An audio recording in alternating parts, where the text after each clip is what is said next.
James McAvoy's different personalities is really great in this movie, and that's about it.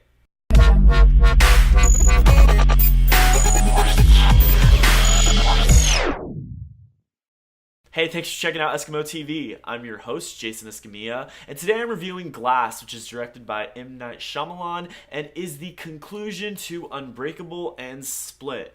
Two movies that did not seem connected at all initially, but we find out at the end of Split that these characters do in fact exist within the same universe. If you do end up choosing to see this movie, you have to watch Unbreakable. It is absolutely super 100% necessary that you do so.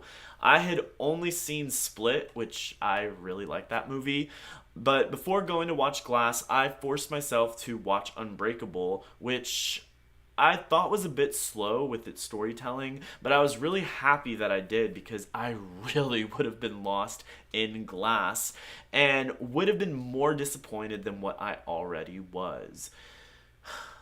And with that being said, I do not think that Glass is worth a full price ticket unless you are just a huge fanatic fan of this trilogy and can forgive some storytelling choices that it chooses to make.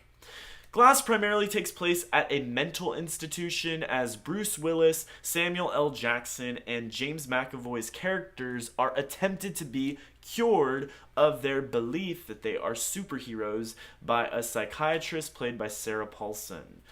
There's some unforeseen events that unfold involving our three protagonists and those characters that they love.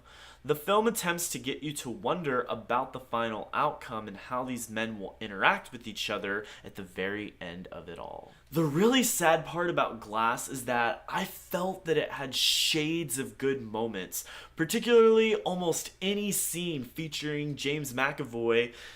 This man is what made Split as unique and as interesting as that movie was. And he brings that same mesmerizing performance to this movie. There's also some decent action scenes.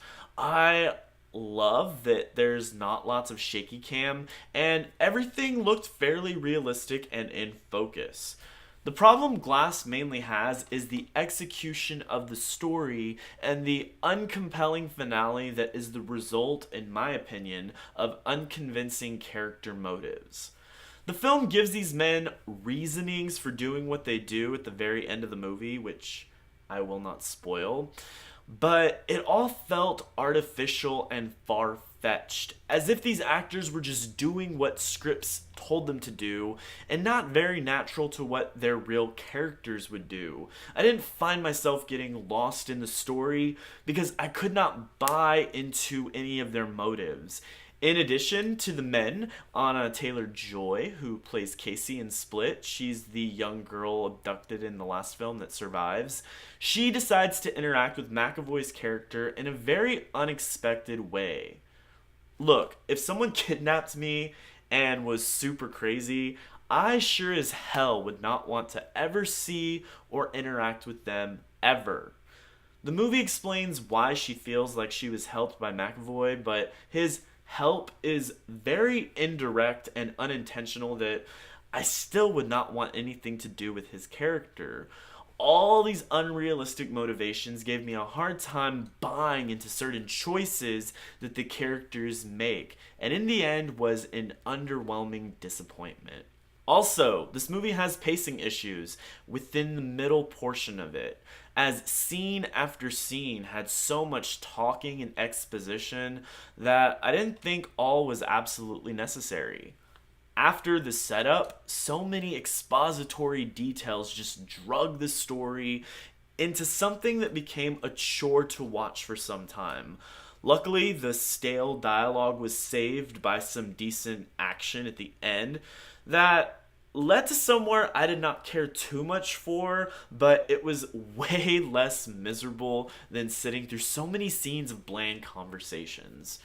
The ending is going to be very divisive. I didn't love it, but I didn't hate it. I appreciated the attempt to throw an unexpected conclusion at the end, but I didn't think it was as compelling or groundbreaking as Shyamalan wanted it to be. I'm going to give Glass a C-. I love talking about movies, but one thing I love more is talking about movies with you. So leave a comment if you have a question or have an opinion that you'd like to share regarding Glass. You can also hit me up on social media. I have a Facebook, Instagram, and Twitter. You can follow me at EskimoTV. And as always, if you enjoyed this review, be sure to like this video and subscribe for more icy and chilly Eskimo TV reviews.